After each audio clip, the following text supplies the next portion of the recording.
السلام علیکم ورحمۃ اللہ وبرکاتہ۔ مزید ایسی علمی ویڈیوز دیکھنے کے لیے ہمارے اس چینل خزانہ ایمان کو سبسکرائب کریں۔ آپ کا بہت بہت شکریہ۔ بیوی نے بھی بڑی آؤ بھگت کے ساتھ کھانا بنایا، سالن تیار ہو گیا، گھر والا ٹائم پہ روٹی کھانے کے لیے آیا، آگے سالن روٹی پڑی، ہاتھ بھی دھوئے تھے، بسم اللہ بھی پڑی تھی، وعلی برکت اللہ بھی کہا تھا، روٹی کا ٹکڑا توڑا، سالن میں ڈبویا اور پہلا لقمہ منہ میں لیا، ماتھے پہ بل آ گئے، چہرے کا رنگ بدل گیا۔ بیوی کہنے لگی اللہ خیر کرے، کہنے لگی کیا بات، ہنڈی کنڈی دیکھ کے نہیں بنائی تھی، ہنڈی کے اوپر کھڑے ہو کے تُونے ہنڈی نہیں بھونی تھی، جب ہنڈیاں بھون رہی تھی پک رہی تھی، کہاں چلی گئی تھی؟ کہنے لگی ہاں ہنڈیاں پکاتے پکاتے محلے والی آئی تھی، جھانک کے کہنے لگی کیا پکا رہی ہے؟ لگتا ہے اس کی نظر لگ گئی۔ اللہ کہتا ہے اس کی نظر کوئی نہیں لگی، ہاں ہاں مسالے 2 نمبر ہوں گے۔ اللہ کہتا ہے مسالے بھی نمبر 2 کوئی نہیں، گوشت پہ پانی لگا ہوگا۔ اللہ کہتا ہے گوشت پہ پانی نہیں لگا۔ الہ العالمین، اس نے لانے میں کسر نہ چھوڑی، اس نے پکانے میں کسر نہ چھوڑی۔ الہ العالمین، پھر یہ کھانا کیسے بد ذائقہ ہو گیا؟ اللہ فرماتے ہیں ہاں میں تجھے بتاؤں، ہنڈیاں بھون رہی تھی، سر پہ دوپٹہ بھی تھا، ہاتھوں کی انگلیوں پہ ناخن پالش بھی نہیں تھی، ہنڈیاں بھونتے بھونتے فون کی گھنٹی بجی، اس نے یوں کر کے دیکھا، اس پہ لکھا تھا امی جان، اس نے فون اٹھایا ریسیور اور فون ریسیو کیا، السلام علیکم، وعلیکم السلام۔ ماں نے کہا میری بیٹی کیا کر رہی ہے؟ کہاں ہے میری بیٹی؟ اس نے ہنڈیاں بھونتے بھونتے کہا جس جہنم میں تم نے بھیجا تھا وہیں اور کہاں جاؤں گی، کیا کر رہی ہے؟ اس نے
बेटियों और मेरी बहनों और मेरी माओ, खुदा के वास्ते घर के अंदर रोटी की वजह से ना लड़ा करो, बिस्तर कपड़े राशन की वजह से ना लड़ा करो। ये अल्लाह अकबर, ये कोलू की बैल की तरह सुबह रेडियल घसीट घसीट कर धक्के लगा लगा के आया। मुकद्दर में नहीं था, आटे की थैली तो कहां से लेके आता। मियां बीवी तो एक गाड़ी के दो पहिए होते हैं, अगर खाली हाथ आता तो हौसला दे के इसका कलेजा इतना बड़ा करती, सारे दिल की थकान ये भूल जाता।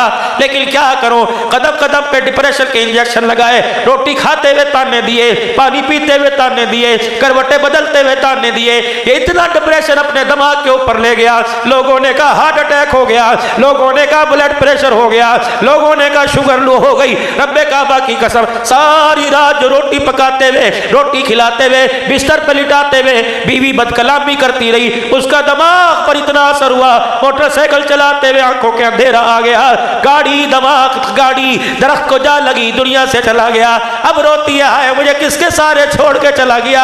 वो वक्त भूल जब ताने दे दे के उसे घर से निकाला था, क्या करता। इतनी परेशानी में अपनी जिंदगी से हाथ धो के चला गया।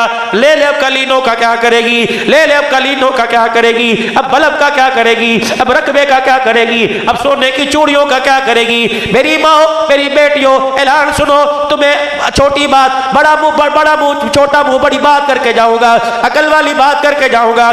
जब भी शोर घर आवे उसके चेहरे को देख के मिजाज के मुताबिक बात किया करो, थोड़ा सा मुस्कुरा दिया करो तो थोड़ा सा मुस्कुराएगी। तुझे क्या पता तेरे मुस्कुराने पे तुझे देख के अल्लाह मुस्कुराने लग जाएगा। शेख साहब सारी दुनिया के बड़े डॉक्टर एक मेज पे चारों तरफ बैठ गए। उन्होंने कहा हमारे कलम की स्याही खत्म हो गई, हमारे कागज खत्म हो गए, पैड खत्म हो गए, कितने बीमारियों के नुस्खे लिखे। हमने 200 रुपए फीस से शुरू किया, 50 रुपए टोकन से शुरू किया, 20 रुपए टोकन से शुरू किया। ये टोकन बढ़ता बढ़ता 5000 रुपए का आ गया। लाइनों में लोग खड़े हैं, रोटी खाने को पैसे नहीं, चेकअप कराने के लिए पैसे हैं। सारे डॉक्टर सर जोड़ के बैठ गए। उन्होंने कहा वजह क्या है, किस वजह से बीमारी आ रही है। तो एक कागज पर सारे डॉक्टरों ने दस्तखत कर दिए, कह रहे लोग बीमारी से नहीं मर रहे, घरेलू टेंशन की वजह से मर रहे।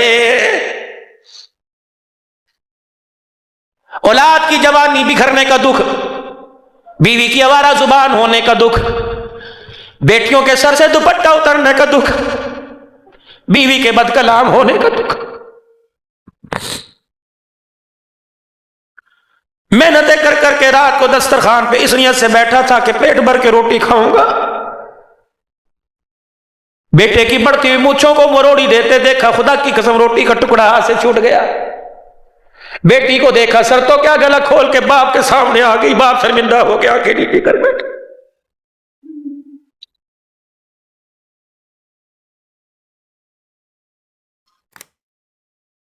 हजरात एक जरूरी ऐलान सुनो, कहां चली गई वो माए जो रात को रजाई उठा उठा कर सर पे हाथ फेर के दुआएं दिया करती थी।